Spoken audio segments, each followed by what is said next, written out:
beneath the sunlit grandeur of St. Peter's Basilica, beneath the murals and incense of centuries, far from the pilgrim's gaze and the echoing choirs, lies a door. It is not ornate. It does not invite. But beyond this door, behind guards and protocols and the slow passage of time, rests a vault whispered about in corners and half-remembered footnotes, a sanctum not of prayer, but of parchment, a place of knowing. An unknowing dot the Vatican Apostolic Archive once called the secret. Archive not for scandal, but for sovereignty, is a place most will never see. It houses more than 50 miles of shelves, stacked high with scrolls, codices, bound volumes in skins that predate nations. Some are papal bulls and edicts, yes, but others are different. These are the unfiled maps, the letters from exiled monks, the fragments of languages without alphabets, the dream logs of desert mystics, the censored gospels, the orphaned records of peoples with no living descendants to speak their names aloud. It is not simply what is stored there that stirs the soul, but what has been excluded from public memory.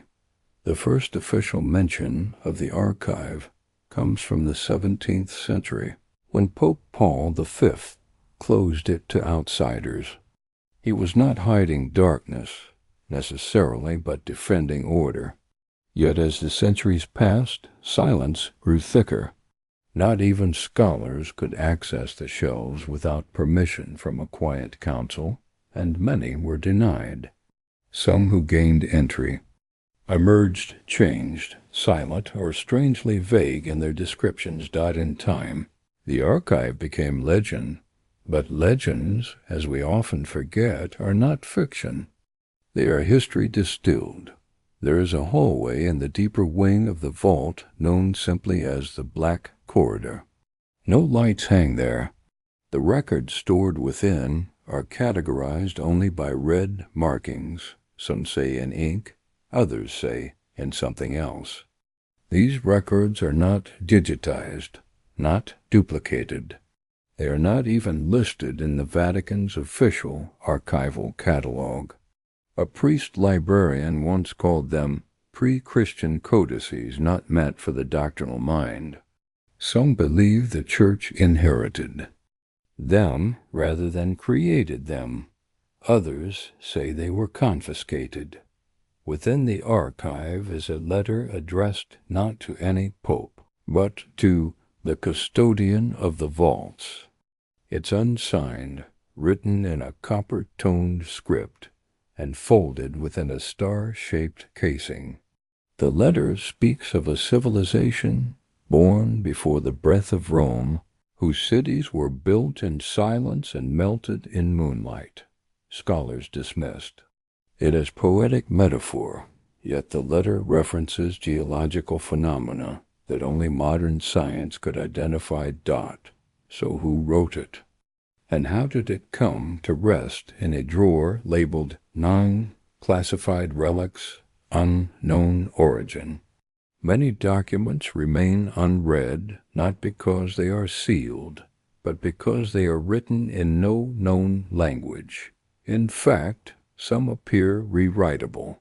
There, script seems to shift under light, the way dreams do upon waking, a whispered rumor among archivists.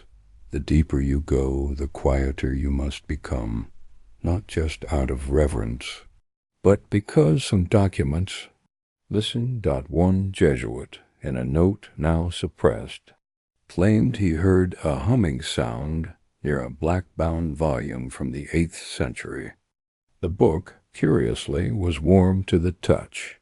He said it breathed like an old tree. The Vatican never confirmed this, but the book was moved to a private chamber, and it was never seen again. What purpose does it serve? The preservation of forbidden knowledge. Perhaps the Church feared the erasure of truth more than its revelation. Or perhaps It feared what such truths might do when unready hands dot to hide a civilization is no simple task. It takes effort, ink, silence, and time. But to preserve it quietly, beneath the illusion of oblivion, is another act entirely. A kind of stewardship dot in this sense. The Vatican Archive is not a tomb. It is a greenhouse, a hothouse of forgotten truths, sleeping until the world softens enough to hear them. The sealed vault still exists. Visitors walk past its surface every day, oblivious dot above. The bells toll the hour. Cardinals write in their study. Pilgrims light candles, kneeling with wishes on their lips. But below, in corridors where time smells like vellum and cedar oil, secrets exhale slowly in the dark. They are not lost. They are waiting. And perhaps tonight, in the quiet between heartbeats, we will begin to hear them. Among the brittle manuscripts wrapped in velvet and time, one map refused to stay quiet. It was not large. No grand borders or royal crests adorned its corners. Its ink was faded, its lines uneven but deliberate, drawn with the slow hand of someone who knew not only terrain but memory. It had no title, no signature. And yet, in the bottom right corner, barely visible under magnification, was a small Latin phrase, Vidi terras ante diem. I saw lands before the day. This was the work of a man the Vatican never canonized nor condemned. A shadow between disciplines. A scholar once praised, later exiled, then lost entirely from public record. We know him only through what remains, the ink he left behind. The map depicted a continent not found on any modern globe, a landmass rising like a spine across the southern hemisphere, with coastlines too symmetrical, mountain ranges shaped like sigils. Not Atlantis, not Lemuria. No familiar myth aligned with its placement. Beneath the land's name, written in elegant Greek, Orantis, a word with no clear translation, but with roots in the verb to pray. Stranger still, the islands scattered nearby matched no known formation, and yet their angular shapes were eerily similar to petroglyphs found in megalithic sites on 5 separate continents. One Vatican scholar dared to annotate. The islands resembled letters in alphabet carved from earth itself. Why would a cartographer of the 5th-10th century sketch a land unknown to all maps of the day yet drawn with such certainty? And more pressing, why would the Church keep the map? A sealed letter was found alongside the parchment, addressed to a bishop in Florence, never delivered. In it, the cartographer whose name was struck out in black ink described a dream he had while recovering from fever. He spoke of a sky that opened like parchment, revealing coastlines unwalked, cities untouched by empire. He claimed he awoke with salt on his lips and sand under his nails. A metaphor? Perhaps, but the map bears microscopic traces of volcanic glass from no source known to Europe at the time. Some believe he had access to older sources, Phoenician sea charts, Arabic manuscripts, or relics stolen during the Crusades. Others, more quietly, suspect he found something else, a document buried beneath a monastery, a codex copied from pre-Christian texts, or perhaps he remembered something not from books, but from blood. He may have been born to a lineage of navigators whose maps were passed not through libraries, but through lullabies. The Church feared the implications, so they removed his name from the record, but not his work. Why preserve what you silence? The Vatican is not merely a gatekeeper of belief. It is also a timekeeper, and time to the church does not move forward, and straight lines dot it. Loops, it forgets. It resurrects. The map of Orontes was never declared heretical, but it was placed in a sealed folio marked, reserved for seasonal review. The season never came.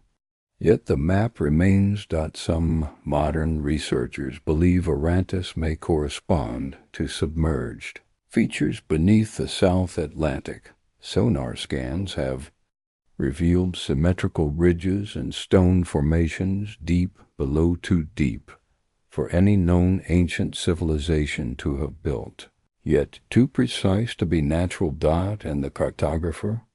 His identity may yet survive.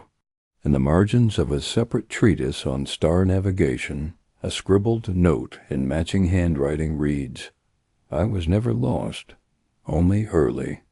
Was he a prophet of geography, a dreamer mistaken for mad, or a keeper of knowledge far older than the libraries he walked? In one of the Vatican's old registers a symbol appears next to his record. A compass rose with no north. The Vatican used such marks sparingly, often to denote material unmoored from certainty. That is the closest to an admission you'll find. Even the Church, in all its caution, does not deny his vision outright. It simply waits. We return now to the map. Its ink is iron gall, still dark. Its contours were traced by a trembling hand, or perhaps a reverent one. The coastline of Orontes bends gently, like a sleeping figure. Some believe it is not a land at all, but a memory of the earth before its reshaping. A palimpsest of the world we once knew, overwritten by tides and time. If that is true, the cartographer was not a heretic. He was a witness. And in preserving his map, perhaps the Vatican in secret acknowledged this. Not to share, not yet, but to remember. Tonight let us drift with him. Let us imagine those coastlines beneath the stars and hear the soft wind across cities no longer found, but still dreamed. The map still exists. And some journeys, as he once wrote, are not taken by ship, but by stillness. In the hush of the Vatican's eastern vaults there lies a manuscript, bound in leather so dark it seems to absorb the light. Its cover bears no title, no sigil, no saintly seal. Only a single shallow groove runs down the spine, like the parting of waters or the division of tongues. Inside, a language unfurls. Not Latin, not Aramaic, not even among the dead alphabets of Mesopotamia or forgotten Himalayan dialects. This script breathes with curves that mimic waveforms, each line like the arc of wind through a canyon or the path of a falling feather. Philologists have tried quietly to interpret it, yet no root word can be found, no syntax repeats. And still it sings. It has come to be called lingua prima, the first language, not because anyone claims to have translated it, but because of how it behaves. When read aloud, even without understanding, the reader's voice slows. Heart rate softens. Listeners have reported feeling weightless or gently displaced in time, as if they are remembering something they never lived. This manuscript, sometimes referred to in Vatican logs as Ms. Delta 07, was found not in Rome, but in the ruins of a Coptic monastery near the border of ancient Nubia.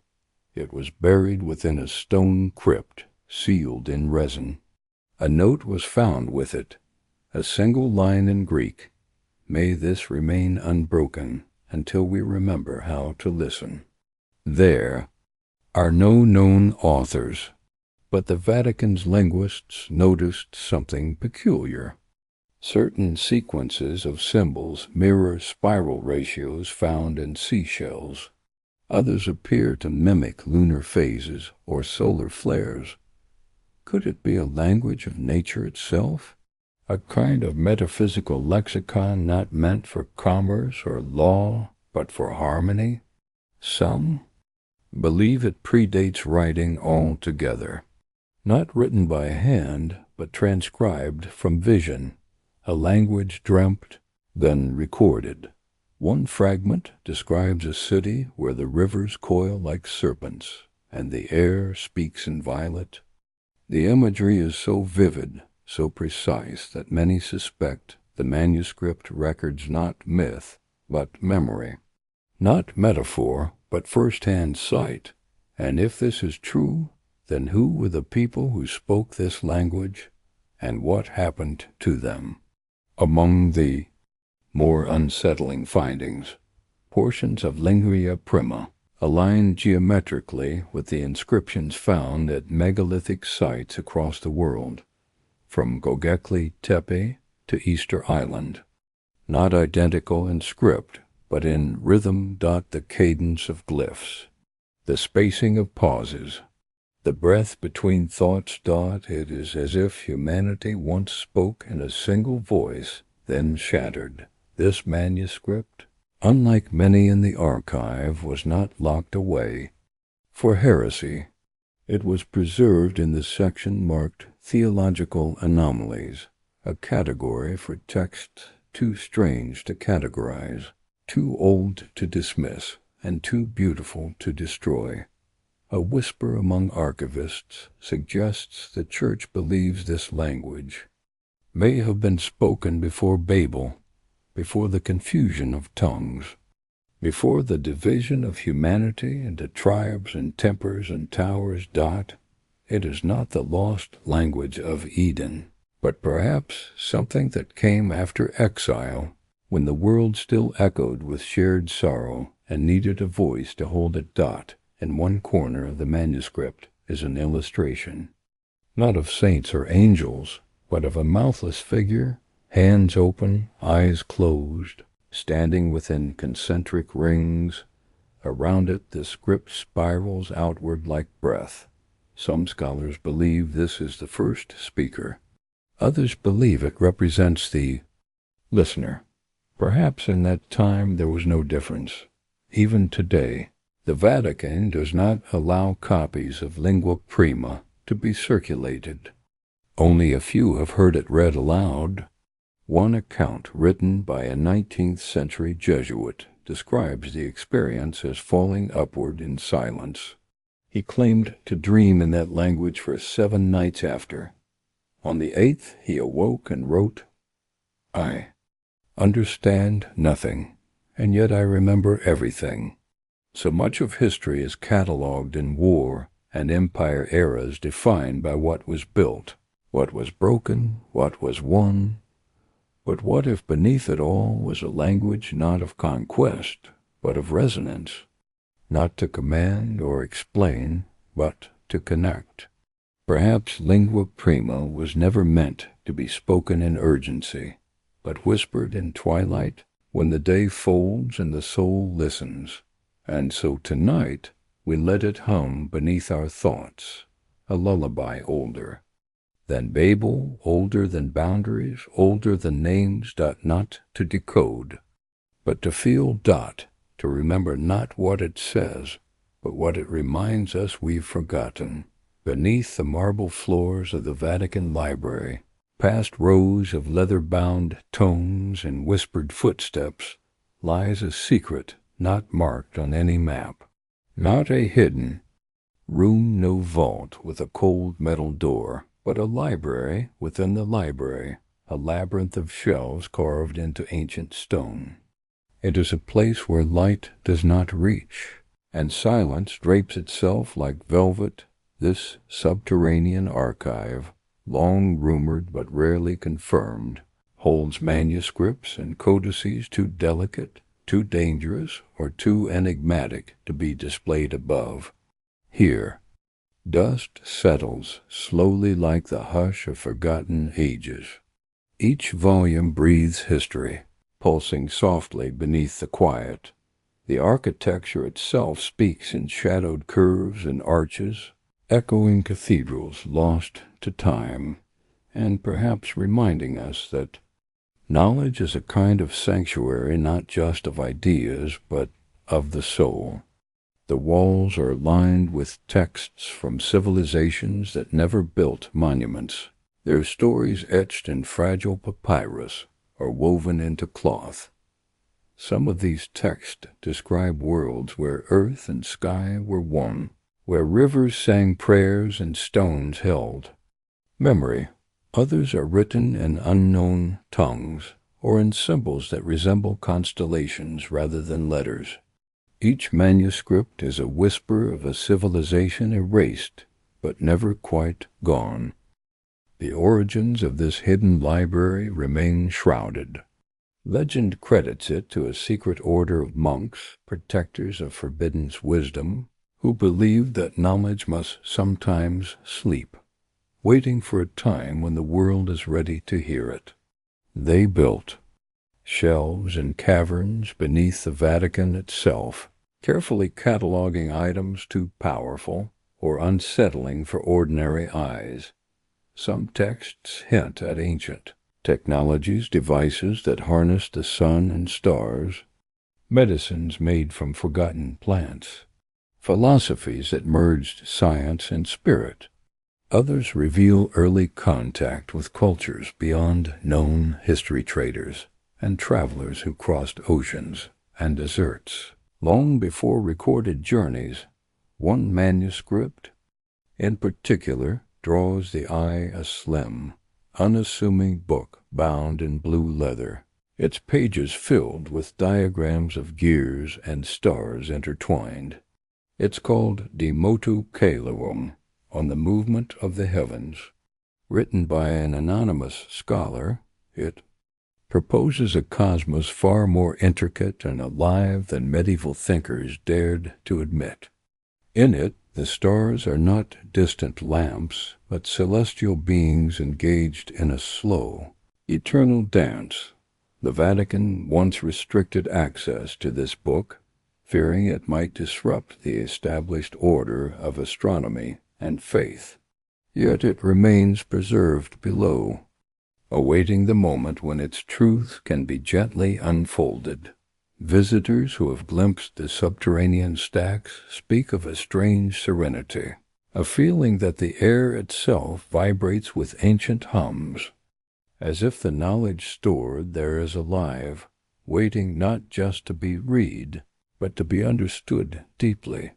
Some say the underground library is a metaphor made real, a place where the conscious mind descends into the unconscious, and where humanity's forgotten dreams are kept safe, like seeds waiting for spring. Among the tomes are records of civilizations that vanished without trace, their languages lost, their gods silent. But the library does not mourn, it preserves. It guards a hope that these voices might one day be heard again, their stories reclaimed from silence. Perhaps the library beneath the library is a promise that knowledge never truly dies, but sleeps beneath the surface, ready to awaken in the quiet hours. Tonight, as we lie still, let us imagine walking those shadowed halls, surrounded by the breath of the past, held in the gentle embrace of stories too precious for the light. And in that stillness find a place where forgotten civilizations whisper to us once more, in the shadow of the ancient city where knowledge once flourished like the Nile in flood. There was a book whispered about in the deepest corners of the Vatican Archive. They call it the Forbidden Codex of Alexandria, an artifact said to have survived the flames that consumed the great library. Not many have seen it, and fewer still have dared to speak its name aloud. This codex, bound and darkened, Papyrus, and sealed with wax stamped by unknown hands, contains writings that challenge the very foundations of history and faith. Its pages, fragile and faded, are said to hold accounts from a civilization lost to time won that flourished before Egypt's pharaohs and before even the first empires rose along the rivers. The codex is divided into sections, each a tapestry of knowledge, astronomy that charts stars no longer visible, mathematics that describe shapes not recognized in Euclid's works, and philosophies that speak of unity between mind, body, and cosmos. But woven through these are also warnings, cryptic passages that hint at great upheavals of civilizations, falling not by conquest, but by forces beyond human control. Some passages speak in riddles of a veil of silence, a time when the earth itself swallowed cities whole. Others recount voices, priests, sages, and seers, who foresaw a rebirth from ashes, a world renewed in shadow and light. Scholars who have studied fragments of the Codex describe it as a mirror reflecting truths both familiar and alien.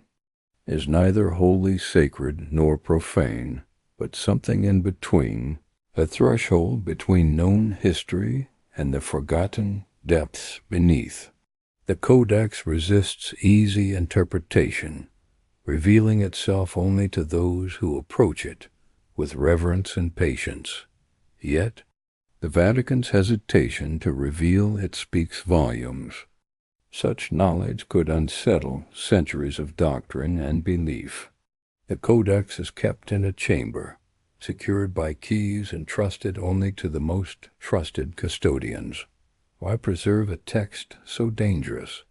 Perhaps because within the Codex lies a reminder that history is not linear, and that the past is not fixed but fluid like water beneath ice. Civilizations rise and fall not just by swords or politics, but by whispers in the wind, by shifts in stars, and by the fragile balance of nature's hand.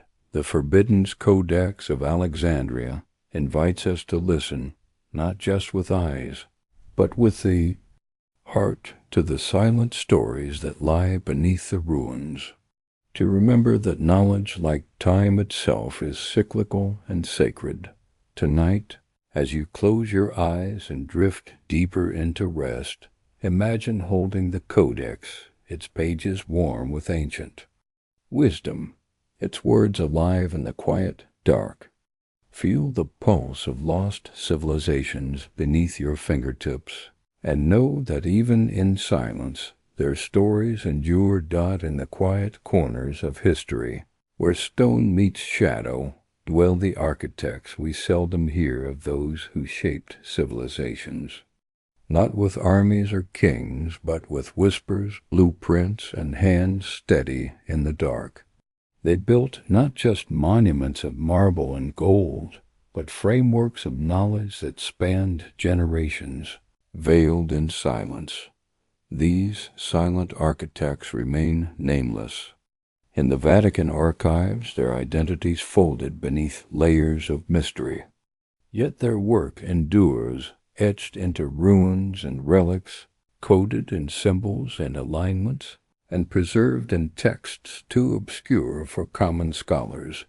Across continents and epochs, their touch is subtle yet profound, megaliths placed with cosmic precision, cities designed in harmony with sacred geometry, and writings that reveal an ancient understanding of the earth's pulse. They spoke a language of stone and star, building with a rhythm aligned to celestial cycles, not for spectacle, but for sacred purpose. Each monument is a meditation in form, each blueprint a prayer whispered in stone. The Vatican's secret archives hold fragments of their legacy. Sketches of temples aligned with solstices, calculations of astronomical events inscribed in forgotten scripts, and testimonies from early monks who sensed these architects had knowledge beyond mere craft. Some historians speculate these builders were custodians of a lost science, a science where the natural and the divine intertwined, where architecture was a means to commune with the cosmos. One particularly enigmatic manuscript describes a circle of stones where the sky touches the earth. The author, an anonymous monk, writes of standing amidst giant monoliths as stars seemed to sing and the ground thrummed softly beneath his feet. He believed these architects were guides, keepers of an ancient wisdom designed to awaken something deep within the human spirit. Why silent? Perhaps because their knowledge was too profound for words, or because their work was meant to endure quietly, beyond the reach of power and politics. In the archives, a faded note accompanies one such manuscript, penned in the 16th century. They build not for glory, but for remembrance. Their voices are the stones, their breath the wind. This humility, this quiet reverence is what keeps their memory alive in the shadows, a reminder that not all who shape the world seek to be known. Tonight, as you settle into stillness, imagine walking beside these silent architects. Feel the weight of stone beneath your fingertips. Listen to the soft song of stars above, and know that in the quiet spaces of history, there are hands shaping more than structures. They are shaping dreams, beneath layers of marble and centuries of prayer. The Vatican hides chambers where silence is not absence, but presence, a sacred vault where echoes of forgotten voices linger softly, like distant bells calling across time. This is not a place of grand displays or ostentatious relics, but a sanctuary for whispers, the fragile, delicate remnants of lost civilizations and their hidden truths.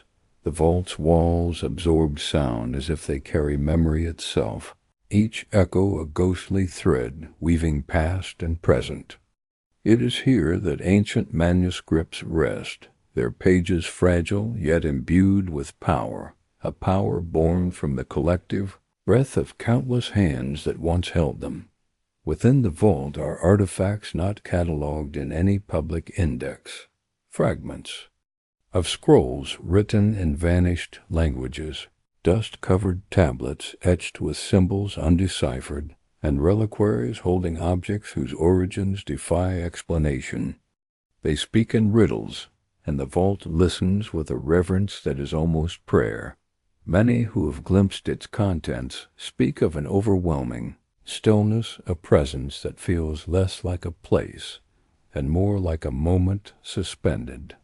Some have described sensations of being watched, but not with eyes of judgment, rather, eyes of remembrance. The vault itself has a story whispered in the margins of Vatican records. It was constructed not merely for safekeeping, but as a living monument, a vessel, to hold the echoes of knowledge too fragile for the world above. Each chamber, each shelf, was designed to cradle these voices gently, like a mother holds a child close in the dark. The architecture of the vault mirrors the vault of the heavens, curved and domed to catch and reflect sound, allowing whispers to travel like soft wings. Here knowledge does not shout, it hums. One legend tells of a particular echo, the voice of a priest who once guarded a civilization lost beneath the waves, speaking warnings and hopes through a language of song and breath. Though his people vanished, his words are said to resound still, a faint melody trapped in the stones, waiting to be heard by those who listen with the heart. Researchers who have studied the vault's acoustics speak of resonance patterns, aligning with ancient rituals, suggesting that sound itself was part of the sacred preservation a means to keep memory alive beyond ink and paper. The echoes remind us that knowledge is not solely written or spoken. It is felt, breathed, and carried through time in ways beyond language. In the vault's hush, the past is not dead, it is a presence, inviting us to lean in, to remember, and to dream alongside those who came before Dot as you settle deeper into. Rest tonight. Imagine the vault's gentle hum enfolding you, a lullaby of voices folded in time, whispering soft truths from forgotten corners of the world. Let the echoes carry you softly beyond the day, into the quiet realms where history breathes and dreams awaken. There are rooms within the Vatican not built with stone, but with silence, not mapped in blueprints, but preserved in memory and oath. Among these forgotten places is one spoken of only in cautious tones, the hidden scriptorium. It is not part of the public archives. It lies behind an unmarked door, far beyond the known libraries, where the air grows cold and candlelight seems reluctant to linger. Here, monks once worked in near darkness, transcribing texts not for the world to read, but for the world to remember.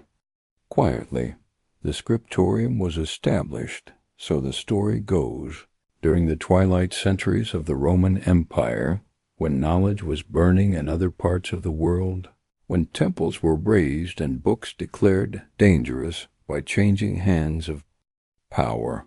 But here, in this cloistered vault, a small circle of scribes copied by hand what others sought to erase, scrolls from ruined cities, fragments of epics written in lost tongues, diagrams of machines whispered to move without fire or beast, and among them a single black-bound book known only as the Shadow Codex. No official records name its author. No religious council has ever acknowledged its existence. And yet, in the private index of the archive rarely accessed and never quoted, the codex is labeled simply Codex Umbrae, the Book of Shadow. It is said to contain the memory of a civilization that lived not above the earth, but beneath it, in caverns lit by stone light, speaking in vibrations rather than words. The codex tells not only of who they were, but why they hid and what they were trying to preserve when the surface world turned to war. Descriptions vary, but all agree. The Shadow Codex is written in an ink that seems to shift with the light. Its script changes subtly between readings, not through trickery, but through perception. It reads differently depending on the heart of the one who opens it. The monks who copied it referred to the book not as a source of information, but as a mirror reflecting what has been forgotten and what must one day be remembered. One passage speaks of a chorus beneath the stone, a people who could shape matter through resonance, building cathedrals from sound alone, and storing memory. In crystals, not scrolls, they spoke of a time before history, when knowledge was shared through presence, not parchment. And when war came, not a war of armies, but of ideas, they retreated, leaving behind only a few emissaries who carried with them pieces of their language, their technology, their way of being. Some of those emissaries, made their way to early monasteries. They were mistaken for prophets.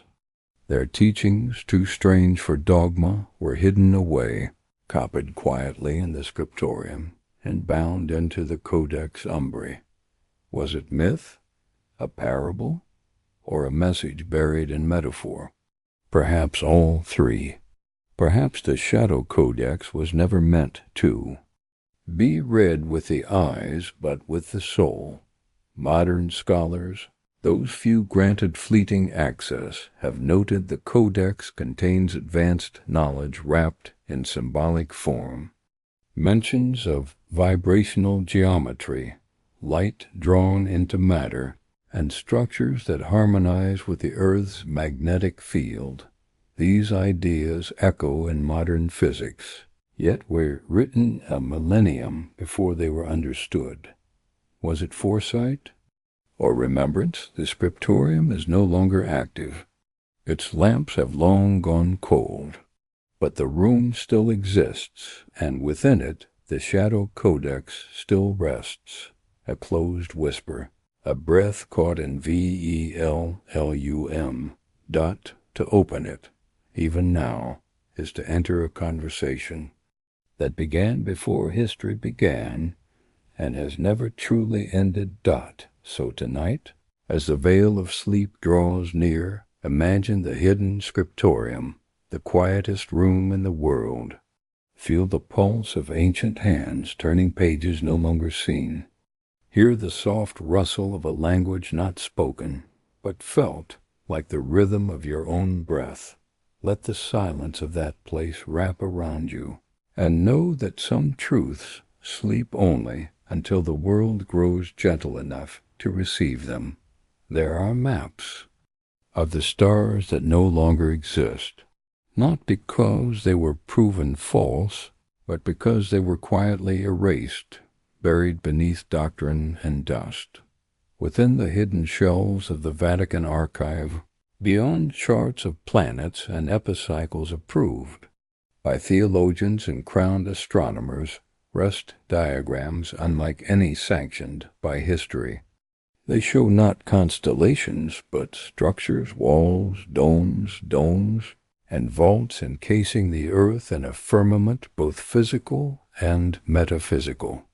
These are the forbiddens, charts tracings from another era, drawn by minds who saw the sky not as infinite, but as intimately designed.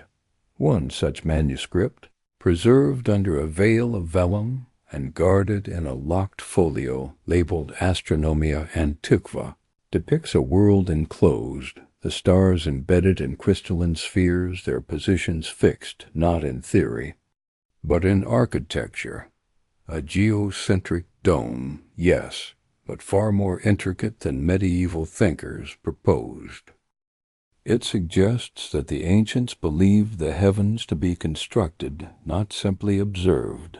The text is attributed to a monk scientist, excommunicated in the early 13th century, his name redacted.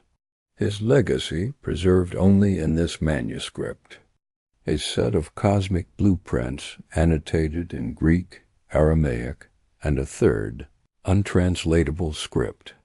The diagrams describe concentric barriers above the sky, what he calls celestial walls. He writes of sound reverberating off the firmament, and of gates that appear during rare celestial alignments. Strange poetry for a man of faith, and yet the Vatican kept it. Why? Some say this manuscript was not created by him at all, but copyed, a faithful reproduction of knowledge passed down from the pre-flood world. From those who walked beneath a more ordered sky, the idea of a constructed heaven echoes across ancient traditions. The Mesopotamian Apsu, the Egyptian Duat, the Hebrew Raku, in each, there is mention of a boundary, a visible edge to the heavens, a separation between what is seen and what is beyond knowing. Modern astronomers scoff, of course. They speak of infinite expansion, of vast nothingness, punctuated by galaxies and math. But the manuscript speaks another language, one of sacred intention, of design woven into the very curvature of space. It is not about disproving science. It is about offering another view, one that sees the cosmos as a cathedral, and the stars as stained glass through which divine light filters. One page bears a haunting image, a circular earth cradled within a translucent dome, surrounded by rings of glyphs and music notations. A caption below reads, "The vault is not illusion, it is harmony. Break it and the song ends." Was this metaphor a warning, or the remnants of a worldview more intuitive than our own? Some within the Church believed these teachings were heretical, that to limit the heavens was to limit God, and yet others saw something deeper, a suggestion that creation was not random, but crafted with a care that calls for reverence. Manuscript was neither destroyed nor revealed. It was placed in the Archives' speculative cosmology section, alongside visions of the ancients that spoke not of stars alone, but of the soul's orientation within the stars. There is a quiet resurgence now in private circles of those studying the manuscript again, not as literal astronomy, but as symbolic truth. Not a sky of stone, but a universe held together by patterns, ratios, and a language of light. In this sense, the celestial walls are not boundaries, but mirrors reflecting what we believe about the shape of truth itself. And so tonight, as your thoughts drift into the vastness above, imagine the stars not as cold and distant, but as warm embers fixed into a divine dome designed not just to shine, but to sing. Let that firmament cradle you gently, a quiet architecture above the world, ancient, mysterious, and still holding its secrets close. It was found tucked inside a wooden reliquary, its pages brittle with age, bound in leather softened by centuries of touch. No title adorned its cover. No author claimed its words. And yet those who turned its delicate pages began calling it a gospel, not for its doctrine, but for the quiet reverence it inspired. This was no ordinary scripture. Its verses did not recount miracles under open skies or sermons upon hills. Instead, they told of cities beneath the earth, of hollow realms carved in lightless stone, where wisdom echoed in chambers warmed by the breath of the planet itself. It came to be known as the Gospel of the Hollow World. The text opens not with fire or flood, but with descent, and the seers were led downward not in fear, but in longing, for there they would meet the first rememberers. It speaks of a time when the surface was turbulent, riven with firestorms and winds that howled with madness. And so, guided by the elders of the veil, a portion of humanity withdrew not to escape, but to preserve. They did not dig. The tunnels were already there, older than men, older than beasts, lined with smooth walls and crystalline veining that pulsed with light. A world within, alive in its own rhythm. The gospel described a civilization beneath the crust, one that lived not in fear of darkness, but in harmony with it. They sang to their caverns, and the caverns answered. Their voices resonated with minerals, and structures formed as if summoned by sound. Time passed differently there, the gospel claims. Slower, softer, as if memory itself thickened in the deep. They kept records not in books, but in glowing stones. Their histories pulsed like gentle lanterns in the quiet. In one passage, the text speaks of the heart chamber, a vast, domed hall beneath the Andes, where the ceiling mimicked the night sky, yet no opening let in starlight. The stars, it says, were grown into the stone, calibrated to match constellations long since forgotten. No archaeologist has found such a chamber. Yet in 1964, a Vatican-funded expedition into a cave network in Ecuador, returned abruptly. Its official findings were sealed. Unofficially, whispers circulated that they had heard tones within the rock, tones that mimicked human voices, though no one had spoken.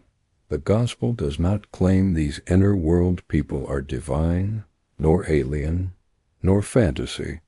It calls them our echoes, a branch of humanity preserved in patience.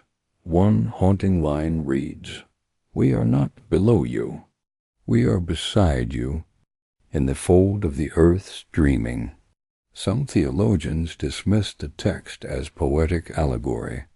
Others were not so sure that in 1921 a copy was quietly translated into Latin. It was stored in a section of the archive reserved for visionary apocrypha, texts neither verified nor condemned, but kept carefully away from public eyes. Idea of a hollow world is not new. It flickers in Tibetan myth, Norse saga, and Mesoamerican legend. A land inside the land Agartha, Shambhala, the underrealm of the Tuatha De Danann. Each speaks of inner light, of peace, of watchers beneath our feet. Why such widespread, echoing myth? Could it be that truth burrows deep, and from time to time speaks through story? The gospel ends not with judgment, but invitation. When the time ripens and the outer winds grow still, you will hear our steps again, not from above, but from within. Was it prophecy, or simply a hope recorded in darkness? The Church never published it, but it never destroyed it either. It rests still, preserved in temperature-controlled silence, its ink faded but legible. A voice waiting not to be shouted, but to be heard by those willing to listen beneath the noise. Tonight, let your thoughts sink slowly, like a leaf falling through water, into the quiet of the world below. Feel the weight of stone not as pressure, but protection, a lullaby of stillness, where the dreams of civilization still glow faintly, tucked into the earth like stars waiting to rise. Perhaps they are not gone. Perhaps they are just resting. In the hollow beneath our hurried world, it began with a whisper in an archived missionary letter buried deep in a collection labeled Unverified Encounters, Eastern Provinces. The letter, dated 1683, spoke of a temple hidden in the ravines of northern Syria, long since overtaken by stone and silence. But it was not the location that stirred curiosity. It was what had been found inside, a device, they claimed, serpent-shaped, bronze-bodied, jointed with gears that moved on their own. It had eyes made of dark crystal, and when certain tones were sung in the chamber, it turned its head and blinked. They called it the mechanical serpent. But what truly frightened the witnesses was not its movement. It was what it said. The serpent, the letter insists, spoke, not in words of flesh, but in tones and pulses. A priest had touched it. It vibrated once, and then uttered a sound like breath through bone flutes. 3 days later, the priest dreamt of a woman cloaked in iron, smoke offering him a map drawn on skin that was his own. He never returned to the temple, but he wrote a single phrase in Latin before disappearing. It knows us backwards. This story might have passed into oblivion, dismissed as fable or madness. Yet it resurfaced again 2 centuries later. In 1859, a Jesuit archivist, compiling esoteric missionary accounts, came across the tale. Curious, he matched the coordinates to a ruined site, a temple of unknown dedication, carved into the mountainside. Inside the temple ruins, etched into the wall, he found diagrams, not drawings of gods, saints, or stars, but of cogs, springs, hinges, mouthpieces, sensors, each component labeled in a script too refined to be ancient, and yet far too old to be industrial. The Vatican took possession of several tablets and stone cylinders found there. What they discovered sparked quiet. Panic. Inside one cylinder was a rolled copper sheet etched with instructions.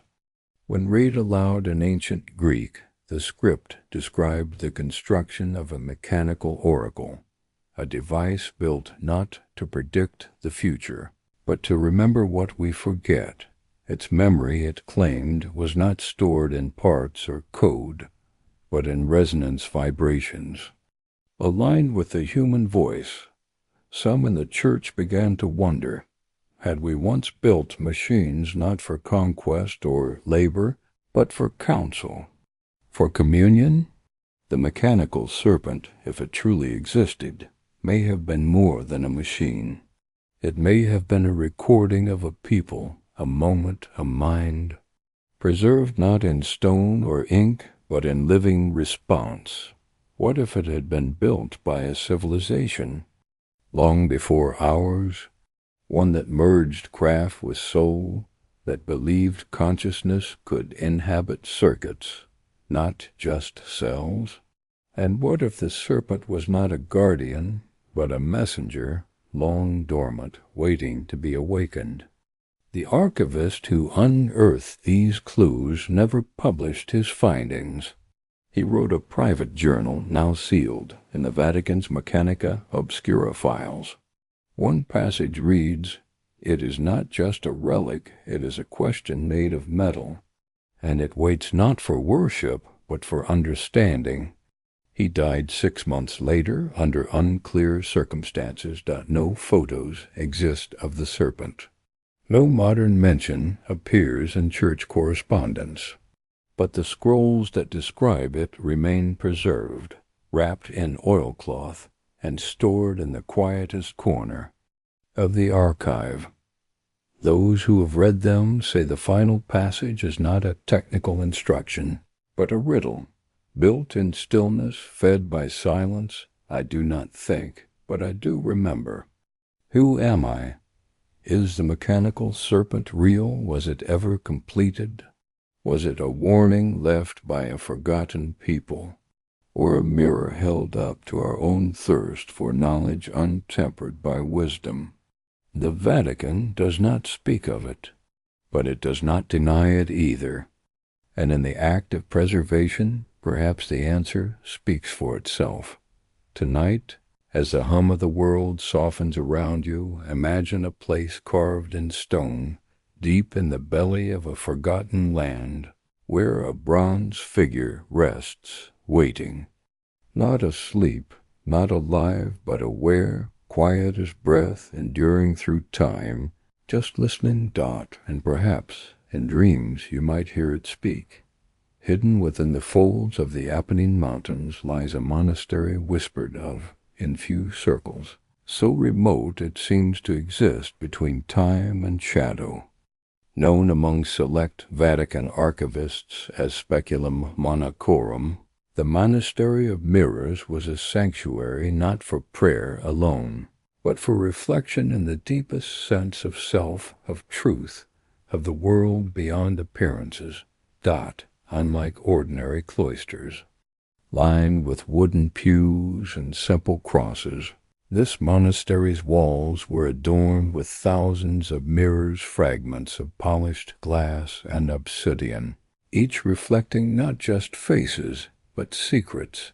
The mirrors here were said to be no ordinary glass. Crafted with alchemical precision, they were believed to hold memories, whispers of souls who had gazed into them, echoes of moments frozen in silvery depths. Monks trained in the art of speculum, the art of seeing beyond sight, would meditate before these mirrors, allowing reflections to dissolve and reveal visions hidden beneath layers of surface. They spoke of glimpses into lost civilizations, faces of ancient teachers, and faint outlines of cities swallowed by time. The Vatican's interest in this monastery grew in the late 16th century, when a young scholar-monk named Father Ambrose de Lorient sent reports of visions seen within the mirrors, visions that spoke of knowledge erased from history, and warnings for those who sought it. Father Ambrose described one mirror in particular, a large oval pane etched with symbols of stars and serpents. When he stared deeply, the mirror seemed to ripple like water and reveal the world beneath the earth, where light danced without flame and voices sang without sound. His writings hinted that these mirrors were portals not to other places, but to other times, moments captured and preserved in the reflective depths. Such ideas alarmed church authorities, who feared that the monastery's practices might border on forbidden magic. Yet the monastery was never closed, only cloaked in silence. Its existence faded from public memory, but not from the archive. Fragments of Ambrose's journals survive, handwritten in trembling script, describing his slow unraveling of truths, truth that suggested history itself might be a reflection, bent and fractured by power, seen differently depending on the angle of the light. The mirrors held stories of empires that rose and fell in cycles unseen by common eyes, of teachers who walked before recorded history, and of sacred knowledge hidden within the cracks of reality. Father Ambrose wrote of a final vision, a great mirror shattered into shards, each shard a fragment of forgotten lore. He believed the monastery's task was to keep these shards safe, to preserve the reflection of what once was, and what could still be remembered.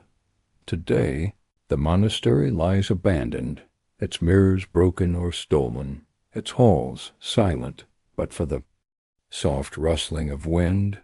Yet some Vatican scholars quietly study the surviving texts, believing the art of speculum still holds secrets vital for understanding humanity's lost past. Could the monastery's mirrors be more than relics? Could they be archives themselves, reflecting not only light but the fabric of memory? Tonight, as the quiet deepens around you, imagine gazing into a mirror that shows more than your face, a mirror that reveals the soft pulse of histories. Heartbeat, the fading echoes of civilizations, whispered through silver light.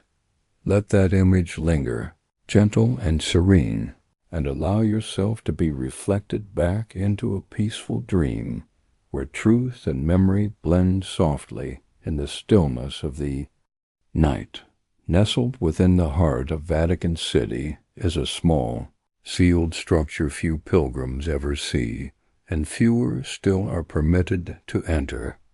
It has no name etched in stone, no cross on its roof, and no record in official guides. And yet, within the private index of the Vatican Archive, it is referenced quietly as Cappella Tacita, the silent chapel dot. It is said to be older than the basilica that rises beside it, older than the walls that surround the city, perhaps older even than the church itself. And what sets it apart, what draws hushed curiosity from the few who know of it, are the bells. They have no rope. They are not rung, but they have been heard. The chapel is circular, constructed from an ash-gray stone that does not match the local geology. Its walls are etched with geometric patterns, arcs, spirals, and repeating waveforms, not religious iconography, but something deeper, more elemental. There are no pews inside, no altar, no icon of Christ.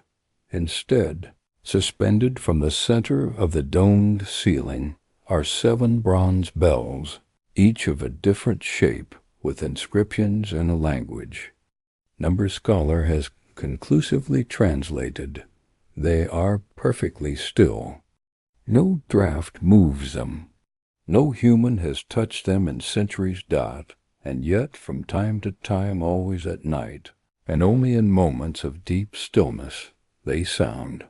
Witnesses describe the tones as soft and sustained, like singing glass in a dream, not loud, but felt in the chest, and the ribs, in the bones. The sound does not echo off the walls. Instead, it seems to vanish into the very air, leaving only a hush in its wake. Like a prayer unspoken. No one knows what causes the bells to ring. Some say it is a trick of temperature or pressure. Others believe it is a reaction to human presence, though. They never ring in the presence of crowds, only when the listener is alone and still. The earliest known mention of the chapel dates back to a papal letter from the 5th century. In it, the Pope refers to a holy space where the air sings, and none may enter unless summoned.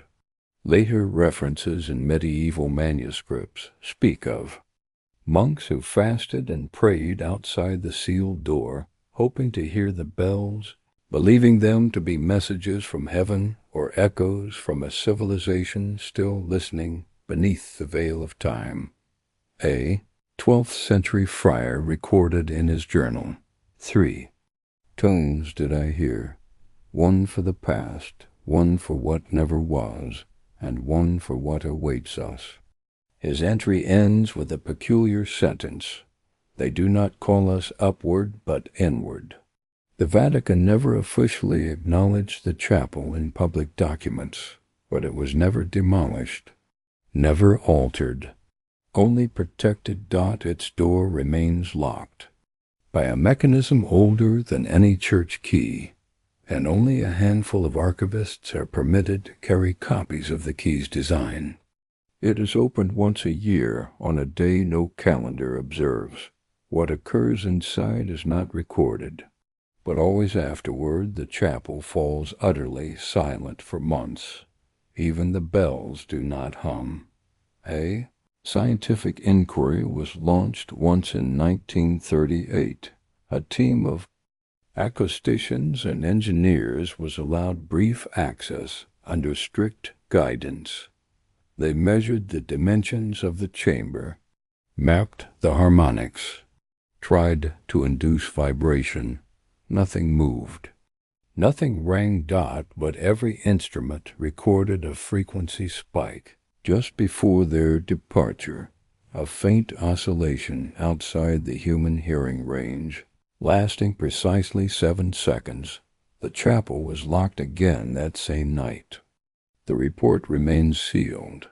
Some theologians believe the bells are not instruments, but receivers tuned to vibrations not of this world, but of memory, time, or spirit.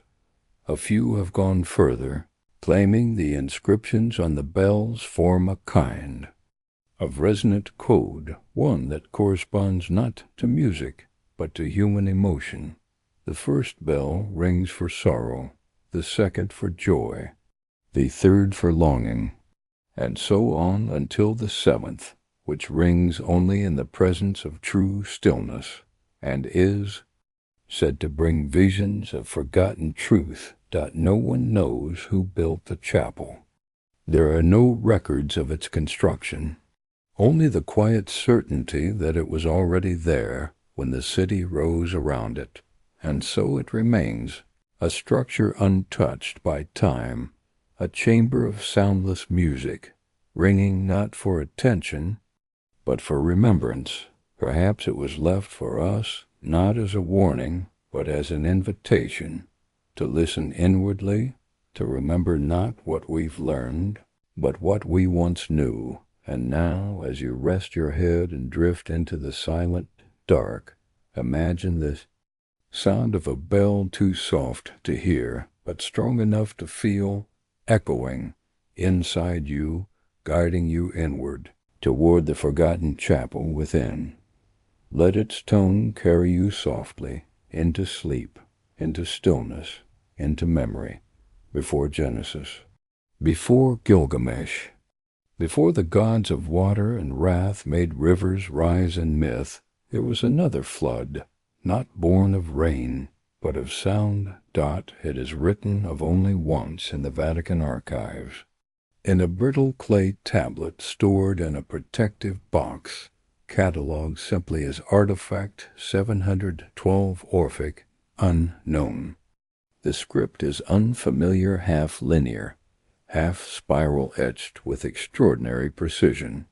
Translated cautiously by a lone linguist in 1924, the account tells not of a god's punishment, but of a frequency, a harmonic vibration so powerful it shattered the equilibrium of the world. The scribe calls it the first drowning.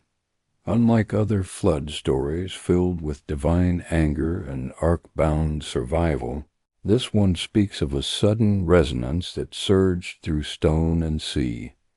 Mountains buckled. Oceans rose not in waves, but in pulses, rhythmic tides that beat like a drum, sinking with something beneath.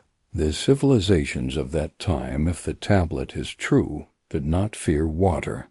They feared sound, not thunder, but something deeper. A hum, ancient and intelligent, that sang the world apart. The flood lasted only moments, but the silence that followed lasted generations. The survivors, the text claims, were few priests and builders, dreamers and record keepers. They escaped not by ship, but by descending into caverns, vaults, and the deep veins of the earth. Where the hum was weakest, there they recorded what happened. There they vowed not to rebuild, but to forget. The harmonics they believed could return. And next time there might be no beneath left to hide in. The Vatican's copy of the tablet was discovered not in Rome, but in a box of mislabeled artifacts shipped from a monastery near Lake Van in modern-day Turkey. The box contained fragments believed to be Sumerian, but one shard stood apart, its carvings too fine, its geometry too precise, and its language unplaceable. When Vatican linguists cross-referenced it with flood myths across cultures, something chilling emerged. Phrases echoed in ancient Vedic texts. In Dogon cosmology and Hopi legends, each described a first deluge, a cleansing before memory, a reset. The linguist who first translated the text, Father Adrien Navarro, kept a private journal. In it, he confessed that the symbols on the tablet began to resonate with him, not metaphorically. He claimed he could hear a tone when reading them aloud, and a whisper. It was low, not unpleasant, but persistent, like a note struck on a string that never stopped vibrating. He wrote, "It feels as though the earth is remembering something through me." Shortly afterward, he withdrew from public work. He spent his final years in silence. Today, the tablet remains unpublicized, but its contents are quietly discussed among a small group of Vatican historians who study chrono-anomalous text records that hint at a prehistory disconnected from accepted timelines. They call this period the Echo Epoch, not because it left ruins, but because it left resonance. They believe the first flood was not a myth, but a collapse of forced forgetting. Not of humanity's sins, but of humanity's song. The implication is haunting. That earth once held a frequency of harmony, and when it was disrupted by misuse, by accident, by design, it retaliated. Not in anger, but in self-preservation, a planet cleansing itself by resetting the tone, and we, The survivors have been singing out of key ever since. Perhaps this explains why so many ancient temples were built to echo, why chambers were carved to resonate with chants and tones, why stone was aligned to frequencies we no longer measure. Maybe those who came before weren't worshiping gods. Maybe they were tuning the earth, keeping it calm, keeping it whole, and when that knowledge was lost, the silence broke. Tonight, as you rest, listen to the world's quiet tones, the hum of distant air, the rhythm of your breath. Imagine a time when sound built cities and music held the earth, and balance dot and no somewhere beneath our feet. The memory of that harmony still waits, like a lullaby beneath stone, ready to be heard again by a heart quiet enough to listen. There is a kind of music not played by instruments, not heard by ears, but felt in the hollows of stone, in the patterns of light, in the bones of ancient buildings that still remember. How to hum dot deep within the Vatican's private collection of illuminated manuscripts. There lies a thin, weathered folio, unassuming at first glance.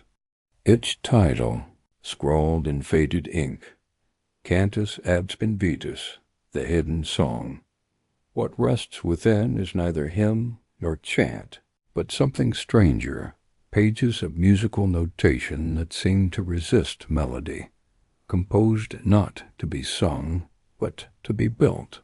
The folio contains drawings of circles and lines, glyphs aligned with starred charts, and margins filled with annotations that suggest, with cautious certainty, that this was not a song meant for humans, but for structures, temples, tombs, towers that once stood in alignment with the heavens.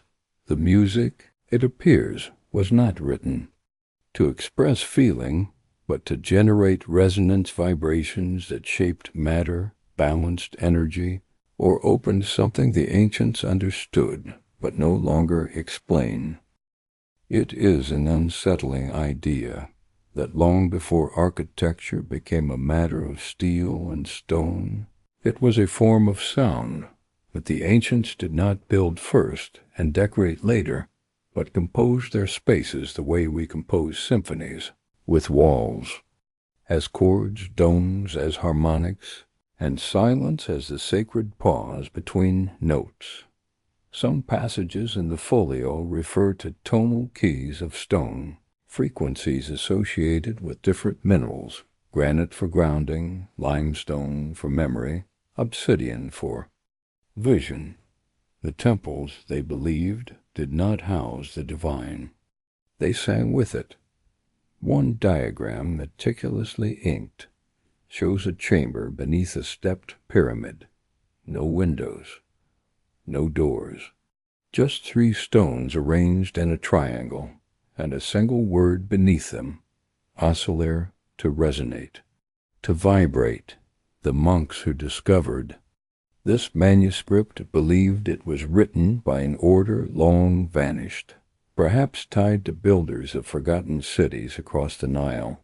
The Indus, the Andes. Their goal, the monks speculated, was not worship, but attunement to the earth, to the stars, to the inner structure of the soul, and yet no one has ever played the music, not in full. Attempts have been made tentative, respectful. Modern instruments cannot reproduce the notes as written. Some tones lie between our known frequencies. Others are marked not with pitch, but shape, suggesting that sound and form were once one and the same dot. In 1936, a Vatican scholar named Father Lucien Moretti conducted an experiment. He recreated a single passage of the music using tuning forks, a stone chamber, and a rotating mirror to reflect vibration.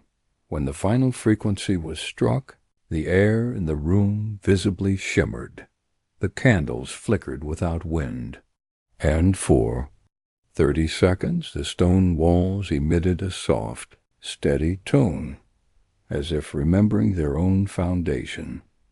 Father Moretti documented everything. His papers were archived. He never published. Later, he wrote in a letter to a colleague, "It is not music as we know it. It is not meant to please.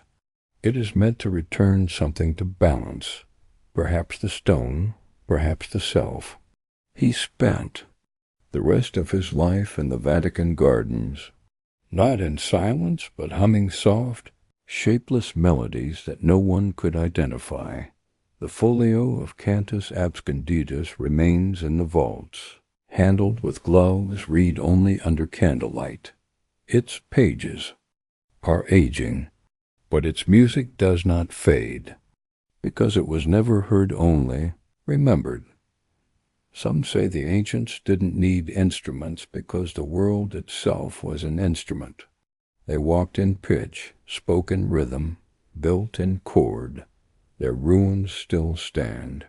And if you press your ear to them in the right moment, when the wind shifts and the light softens, you may hear not stone, but a sigh, the last note of a song no longer sung, but still lingering dot. And so tonight, as the sky darkens and the world quiets, imagine that music, the silent kind, not heard, but held inside the bones of the earth, feel it in your own breath, in the steady drum of your heart, in the slow exhale of stillness. The ancients have not gone. They have only quieted, waiting, perhaps, for us to listen again, in a quiet chamber. Deep within the Vatican's apocryphal collection lies a parchment so delicate it is kept beneath a layer of gold-tinted glass. It is not illuminated with holy icons or apostolic letters. There are no markings of Christ, no signature of Paul or Peter, and yet it is called the Gospel, written in a hand flowing like water, and in an Aramaic dialect found nowhere else in the historical record. It bears a name that has been spoken in whispers through the ages, the Gospel of Enoch.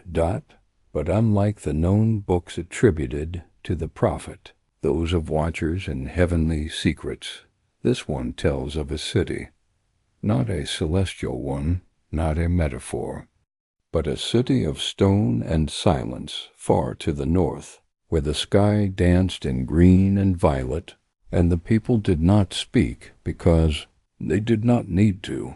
The manuscript is short, only 12 pages long, yet densely layered. Every line folds in on itself, symbols curling into metaphors. Each passage more like poetry than scripture. It begins, "And I was taken by the wind to this city that dreams beneath the snow. Its gates were closed not by lock, but by memory forgotten. Enoch, long thought to have walked with angels, claims in this text to have walked instead among timekeepers, beings who were not divine, but ancient, and who held no temples, only towers without shadows." He writes of a place called Arohael, a city with no need for light, for the stones themselves glowed softly, lit by the memory of the stars they had once gazed upon. The people of Arohael did not die, he says, but neither did they live as we do. They slept in intervals, not to rest, but to commune with each other, with the world, and with the long rhythm of the heavens.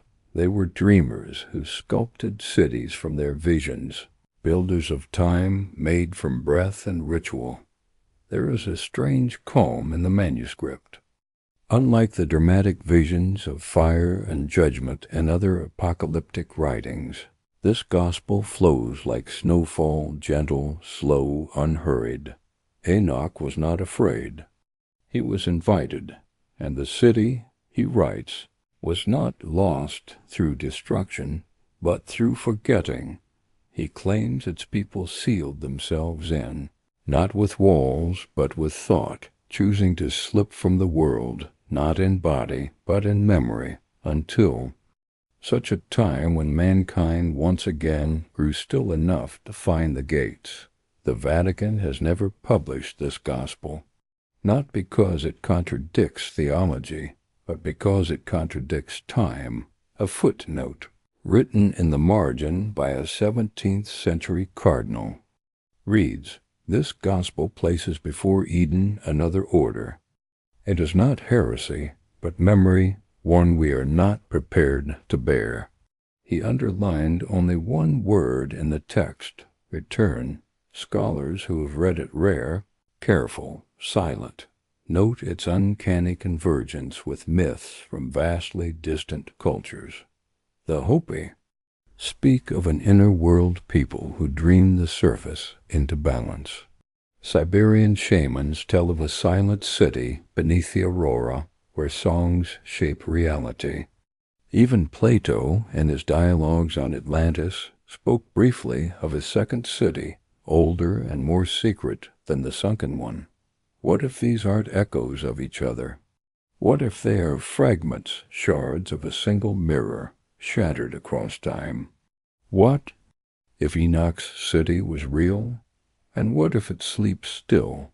The final page of the manuscript contains no writing, only a single symbol, a ring of 12 stars surrounding a closed eye. Some believe it is meant to be a map, others a lock, but a few say it is a pulse, a rhythmic reminder that the city is not gone, merely unseen, that Arohael does not lie in ruin. It lies in waiting. Tonight, as sleep draws you gently beneath the weight of your own memories, imagine Enoch's footsteps in the snow. Imagine towers rising like dreams from frost, and soft lights glowing in the walls of a silent city. Perhaps the city of Arohael was not lost at all. Perhaps it is within us still, behind our own closed eyes, in the dream that speaks only when we are quiet enough to hear. Let that thought carry you inward, like falling snow, slow, silent. Sacred dot, there are books in the Vatican that never see the light of day, not because they are forbidden, but because they are too delicate to survive the touch of time or too fragile for the mind to hold all at once. Among these is a slender manuscript bound in faded indigo vellum, its edges worn. Like a whispered secret dot, it is called the Sleep Codex, a name given not by its creators, but by the monks who stumbled upon it in a forgotten alcove. This codex does not tell stories of saints or sinners, nor does it preach salvation or damnation. Instead, it is a guide manual for rest.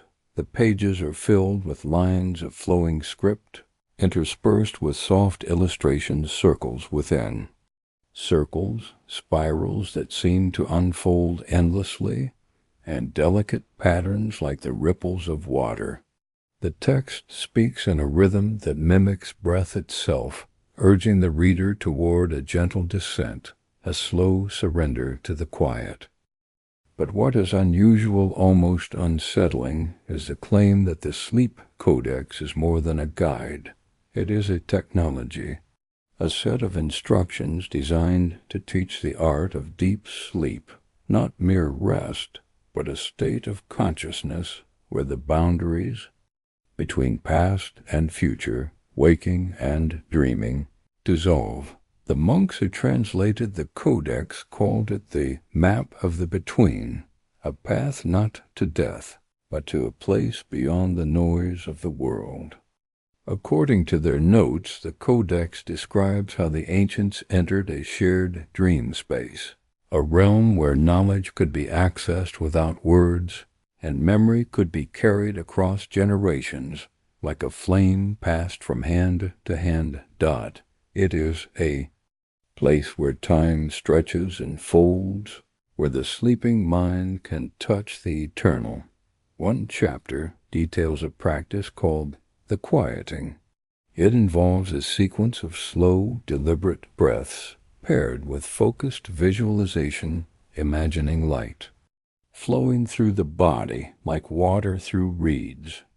This ritual was said to open the gates of the inward world, where visions could be received and the soul's song could be heard. What fascinates historians is the Codex's assertion that this practice was used not only by individuals, but by entire communities who would gather in stone chambers designed to amplify these frequencies, creating a collective sleep where healing and revelation occurred. It is a remarkable concept. That sleep was once a communal ceremony, a bridge between the earthly and the divine, a sacred act of listening. In a time when sound shaped the world, as we have seen, sleep was the silence that balanced it. The Sleep Codex also warns of dangers of becoming lost in the between, of surrendering too deeply and never returning, or of awakening to visions too vast for mortal minds. It is a reminder that this knowledge was guarded carefully, entrusted only to those prepared to navigate the fragile borders of consciousness. In the margins, the monks left their own reflections, words faded and smudged with time. One reads, "To sleep is to step softly into the infinite. May we always find our way home." Another adds, "Perhaps this is the lost language of the ancient silence, the music of rest that we have forgotten to hear." Today, neuroscientists have begun to explore the mysteries of sleep, discovering that the brain hosts complex networks of memory, emotion, and healing during its deepest phases. Though modern science cannot confirm the Sleep Codex's mystical claims, there is a poetic truth in its message, that rest is not merely the absence of waking, but a vital act of restoration, of connection to the self and the cosmos. So tonight, as you close your eyes and feel the day's tension slip away, let the teachings of the Sleep Codex guide you. Breathe slowly, gently. Imagine the ancient circles unfolding, the waves of light moving through. You know that in this sacred quiet, you are part of a timeless lineage, one that honors the power of sleep, not as surrender, but as a subtle awakening. And as the world fades softly to black, listen for the gentle hum beneath your breath, the silent music of the ancients, leading you deeper into rest. Not all who serve the Vatican wear robes. Not all who guard its truths carry crosses.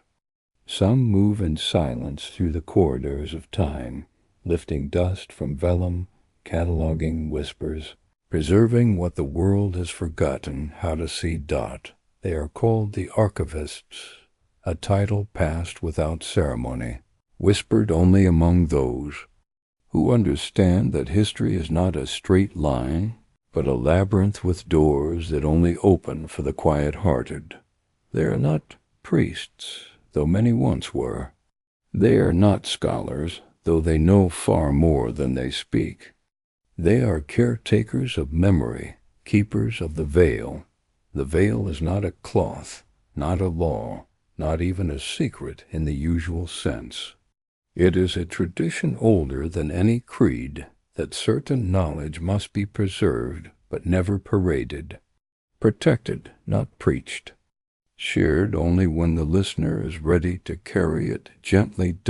In the oldest documents of the Vatican Archive, this principle is written in a single phrase, non omnibus decendum. Not all things are to be said to all. The archivists abide by this rule, not out of fear, but of reverence. They know what happens when light shines too brightly on ancient truth, when sacred echoes are distorted by power, When wisdom is devoured by spectacled dot, so they work in shadows, their tools not relics or reliquaries, but gloves, silence, patience. And time dot, they are the ones who catalog the dream letters of monks, the maps of vanished stars, the scrolls that hung faintly when unrolled. They are the ones who tend to the unreadable, waiting for the right dreamer, the right translator, to come with hands steady and a heart that listens dot within the veil. They do not argue whether Atlantis existed, whether Enoch's city slept beneath frost, whether the mechanical serpent once turned its bronze head and spoke. They ask different questions. Why was this preserved? Who were they trying to reach? And why now? For within the archives time folds. A manuscript shelved in the 15th century may answer a question no one asked until the 21st. A scroll forgotten in the margins may hold the diagram for a chamber never built or not yet built. Some archivists stay for decades.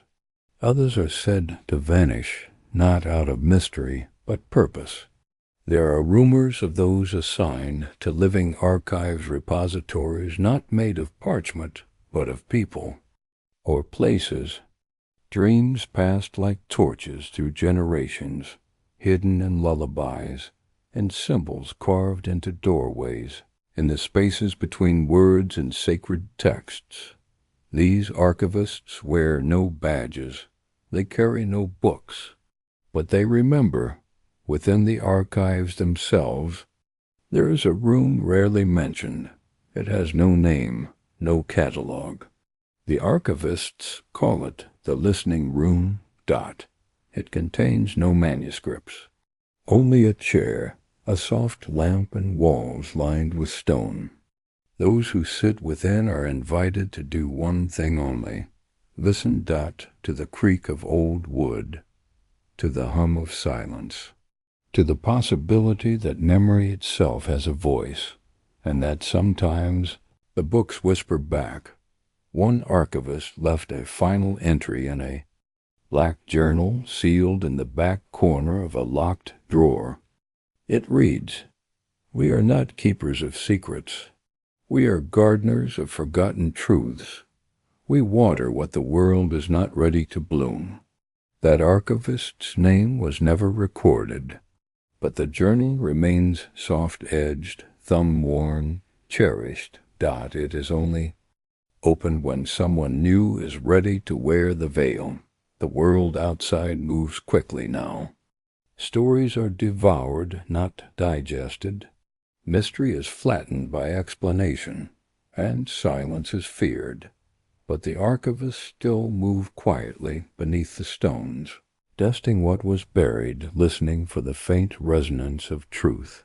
And tonight, as the veil of sleep lowers over you, imagine their candlelight flickering in the deep, and know that there are those who keep watch over the forgotten, not to own it, but to protect its soul. Let this chapter close not with answers, but with breath, with the sense that somewhere just out of sight, something sacred waits, safe until we are ready. Among the countless pages hidden deep within the Vatican Archives, there exists a curious symbol, not painted or etched by human hands, but one that seems to evolve with each reading. Scholars have named it simply the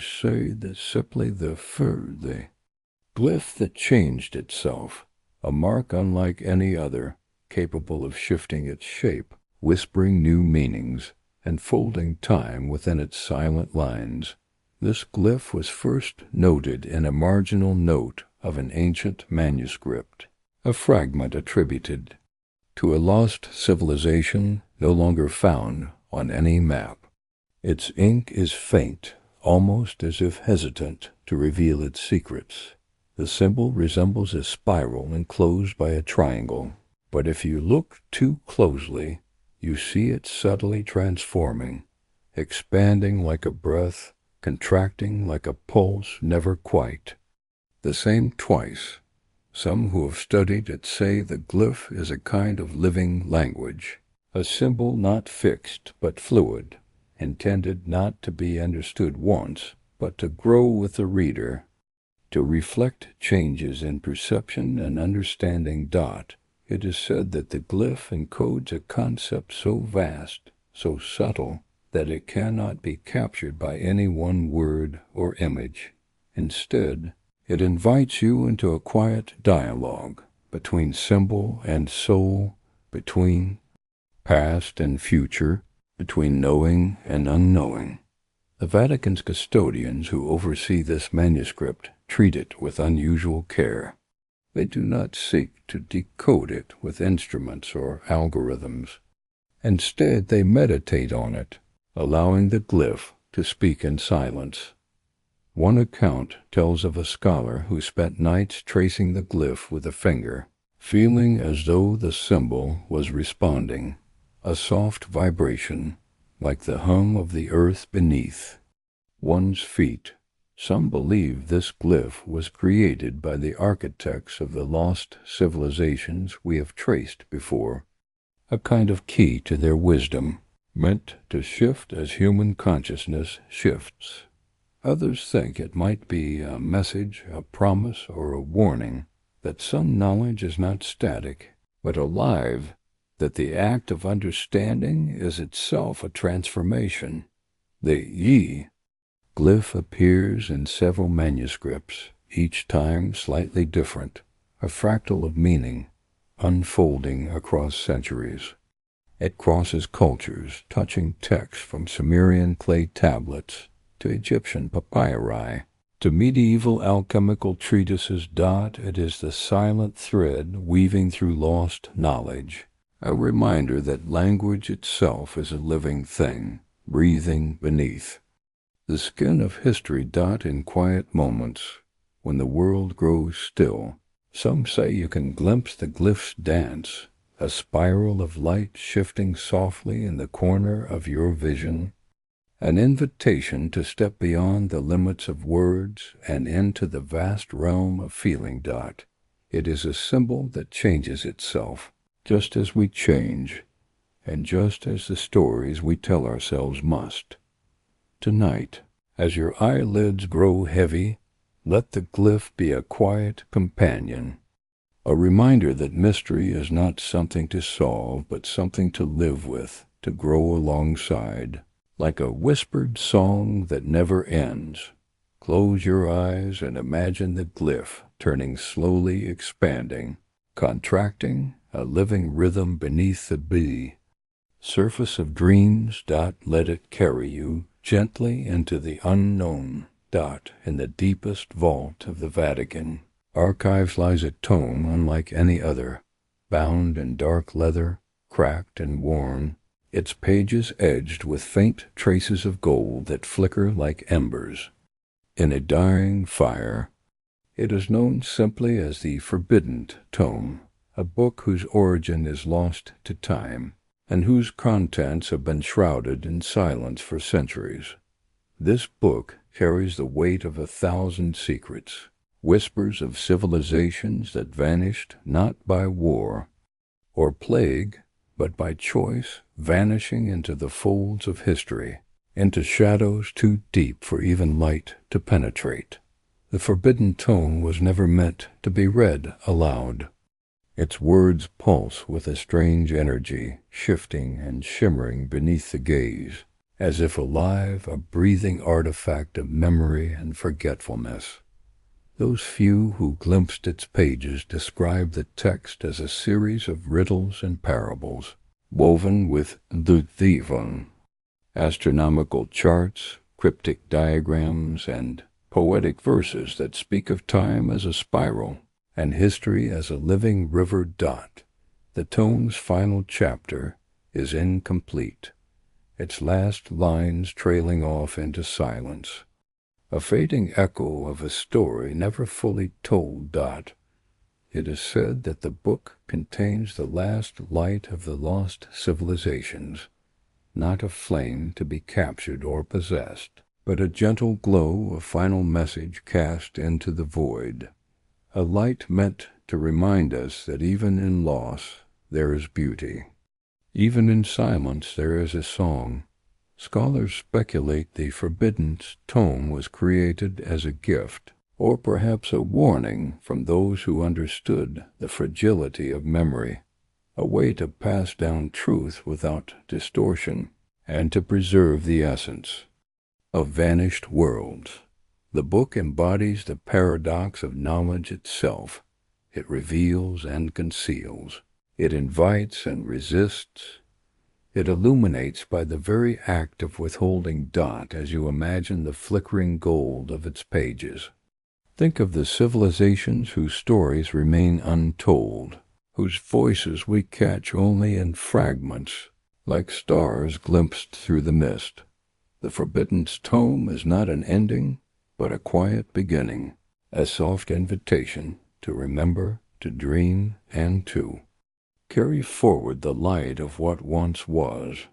Tonight, as you settle into the quiet hush of sleep, allow the last light of the forbidden tome to glow gently within you, a reminder that in the vast archive of time, every story, every whisper, every shadow holds its place, waiting patiently for us to find it again, and with that, drift slowly, softly into the tender embrace of dreams. As the last page of our exploration turns, we find ourselves not at an end, but at a quiet beginning.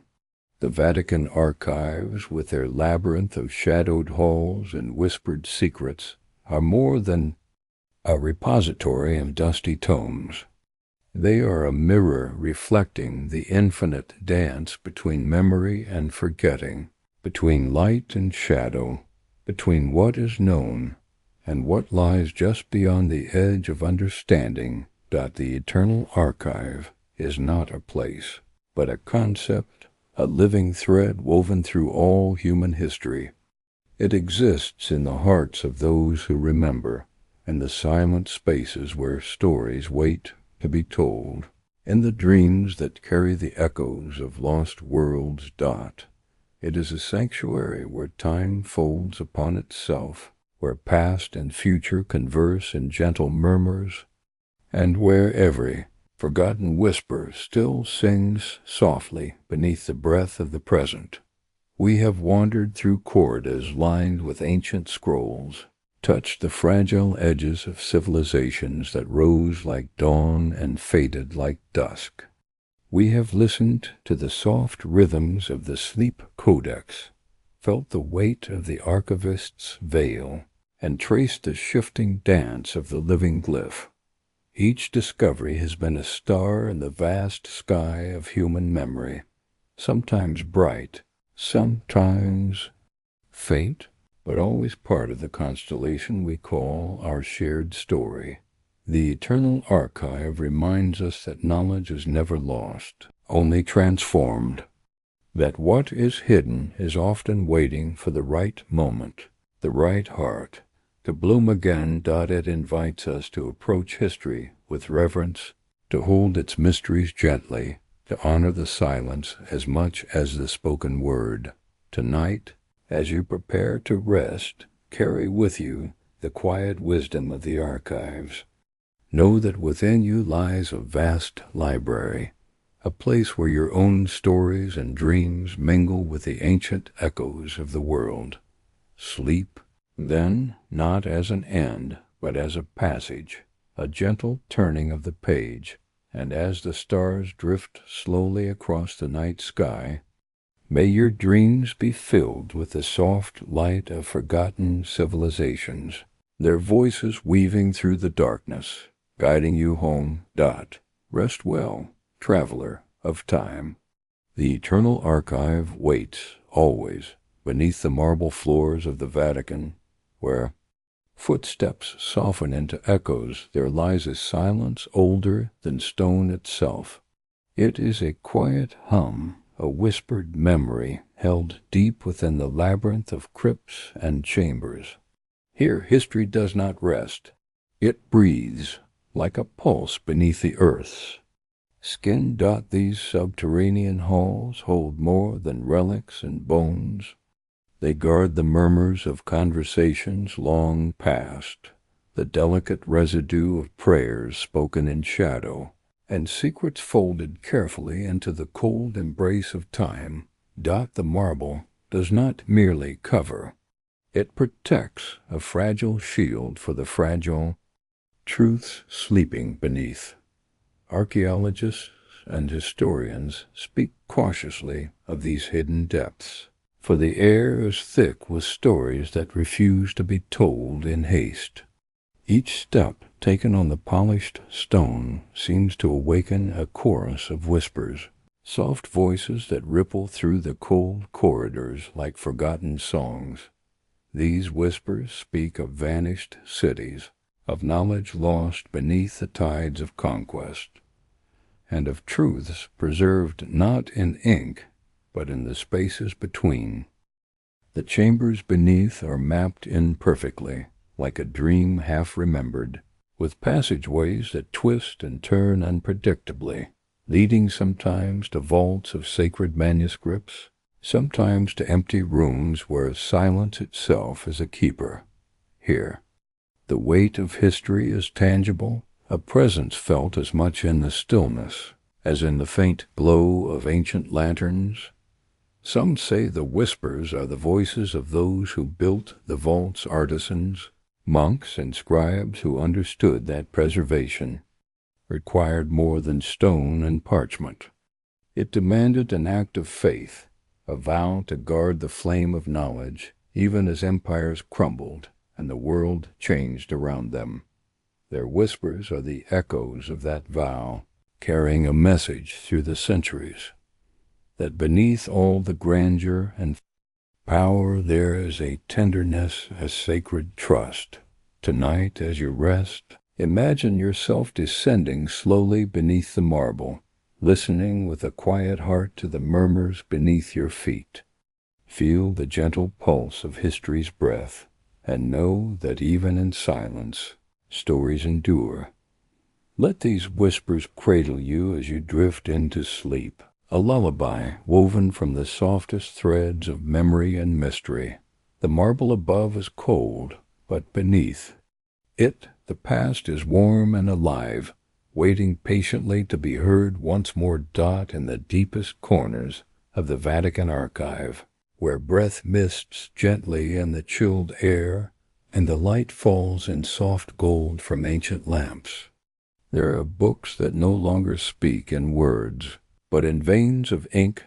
These veins twist like rivers through parchment faded by time, sprawling across pages in ways both delicate and deliberate.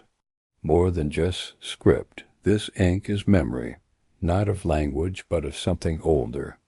Older than Latin, older than papyrus, perhaps older even than the first mouth to shape a prayer in the dark. Archivists who've studied these pages describe the ink not as written, but as grown, not poured from pen or pressed by quill, but seemingly drawn from the page itself, as though the parchment had bled its own thoughts onto its surface. The veins form looping patterns, never repeating, never resting. Some stretch like constellations, others coil like sleeping serpents. Each one moves with the silent precision of a living script, a language not meant to be spoken, but felt. One manuscript, bound in unmarked leather, bears no title and no introduction. It begins with a single page blank until viewed under the flicker of candlelight. Then the ink awakens. Lines unfurl slowly, as if stretching after a long slumber. Words appear not in order, but in rhythm. Archivists have tried to translate the text, but it refuses permanence.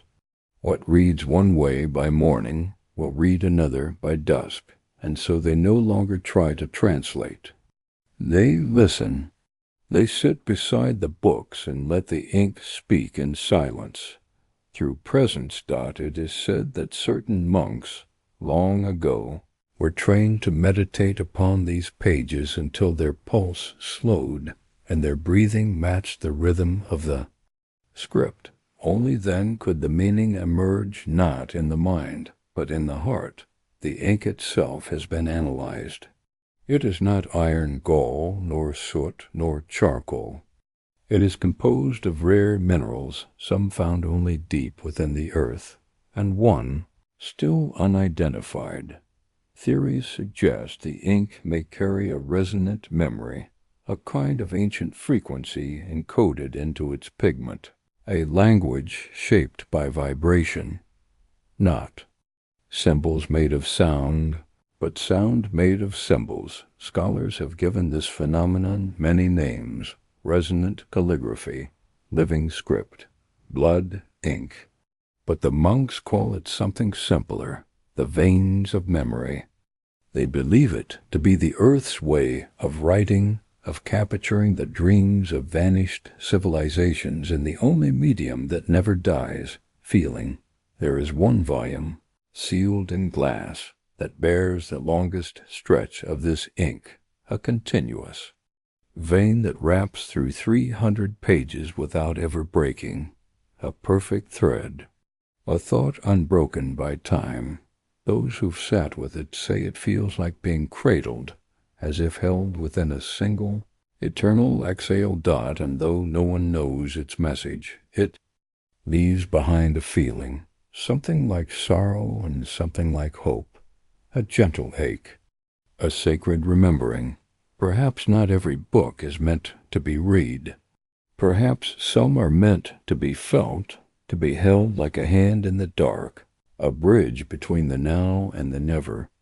And perhaps the ink itself is alive, still dreaming on the page, waiting for the right soul to see it, not with eyes, but with silence. So tonight, as you lie in stillness, imagine the veins of ink stretching across ancient parchment, not as words but as songs, soft and slow like rivers moving through the body of the world. Let their rhythm ease you into sleep. Let them guide you not to answers, but to peace, the kind that comes when we remember that some truths are too beautiful to speak, and too sacred to ever be forgotten. Time in the Vatican Archives does not flow as it does outside. Here the hours seem to fold and stretch, whispering of moments unseen and unfelt by the world above. They call these the hidden hours, those quiet spans of stillness where history pauses, where secrets linger just beneath the surface of day. In these hours, the air feels heavier with memory, as if time itself breathes slower, breathing in the soft light that filters through stained glass, catching dust motes that drift like tiny golden stars. The monks who guard the archives speak of the hidden hours as a sacred interval, a time when the veil between past and present thins and the voices of lost civilizations rise in whispers just at the edge of hearing. During the hidden hours, the ancient manuscripts seem to hum with quiet life. Pages once brittle soften as if breathing, and ink lines shimmer faintly like waves upon still water. It is said that in these hours a careful reader might glimpse the faint outline of a forgotten face, or hear a syllable of a language no longer spoken, flowing softly in the spaces between the words. These moments are not marked by clocks or candles, but by a feeling, a slow unfolding of calm, a deepening of silence. They arrive like a gentle tide, pulling the present backward into the river of memory, allowing past and present to flow together, blurring the edges of time's sharp lines. Some scholars believe the hidden hours are a natural gift of the archives, a time for healing and remembering, when the weight of centuries can be lifted briefly, and the essence of lost worlds can be felt anew. Others say they are the archives' own heartbeat, the quiet pause between breaths, the space where knowledge becomes wisdom and history becomes story. The hidden hours remind us that not all knowledge is immediate. Not all truths are meant to be grasped at once. Some must be encountered slowly, gently, in moments of stillness, in the soft drift of time's passing. They teach patience and the power of quiet listening. Tonight, as your breath slows and your body settles, imagine yourself stepping into the hidden hours where time folds softly like a whispered secret. Feel the gentle pulse of history's quiet heartbeat, the tender murmur of stories waiting patiently to be known. Let yourself drift in this space between moments where sleep and waking meet, and the mysteries of the past glow softly in the half-light of dreams. May the hidden hours cradle you and carry you gently into the depths of peaceful rest. In the stories we've wandered through, cities forgotten, symbols living, and songs made of silence, there has been a presence beneath every page, a stillness, a careful hand, a breath that never seeks attention, but keeps the flame of remembrance lit. These are the quiet keepers, those who guard what is too sacred to be spoken, too vast to be fully known. They are not named in history. They do not appear in portraits or papal records, but their work forms the invisible architecture of truth, the unseen scaffolding beneath centuries of forgetting. You will not find them gathered in halls, nor leading councils. They sit in corners, walk hallways at twilight, open books with the tenderness of one holding a sleeping bird. They do not protect secrets out of fear, but out of reverence, the understanding that some knowledge must ripen in silence before the world is ready to receive it. They are found in every generation, a monk copying a forgotten text by candlelight, a translator pausing, heart-stilled, at a word too ancient for language, a woman gazing into a mirror carved by memory, seeing a face she cannot name, but somehow remembers. They are keepers of the long dream, the dream humanity has had since the first fire, when we stared at stars and knew, deep within, that something vast was waiting beyond the veil of day. The quiet keepers don't ask for answers. They listen for questions that echo in the stone, that breathe through ink, that hum in manuscripts no longer touched by time. They do not rush truth. They wait, and in their waiting they preserve the space where wonder can grow again. In the Vatican there is no official office for them, but there is a bench tucked beneath an arched window overlooking the oldest courtyard. Sometimes a lone figure sits there with a closed book in their lap, watching the light change on the marble, saying nothing. Sometimes this is enough. We often think of keepers as guardians of treasure, but these are keepers of silence, of dignity, of the sacred art of not knowing. They remind us that mystery is not a flaw in knowledge, it is the soul of it. And to preserve mystery is to protect what makes us human. You, too, are now part of their lineage, not by oath or office, but by having listened, by having walked gently through this forgotten gallery of voices and visions, and let the quiet change you. Perhaps you will never step inside the Vatican. Perhaps you will never touch the sealed scrolls or trace the forbidden glyphs, but the quiet. Keepers do not live only in archives. They live in those who dream, those who listen, those who hold a candle for the stories not yet ready to be told. And so, as the final chapter closes, know this: the archive is not finished. Its corridors stretch far beyond the page. Its truths still wait, soft as ash, steady as breath, alive in silence. Tonight, Let your thoughts fall like feathers. Let your breath drift like a monk walking barefoot through time, and let the guardians of forgotten things surround you. You are safe. You are held. You are part of something vast and beautiful that moves quietly through the world, keeping the old light burning beneath the veil of day. Sleep now, keeper of the quiet. The story continues, and you carry it, well,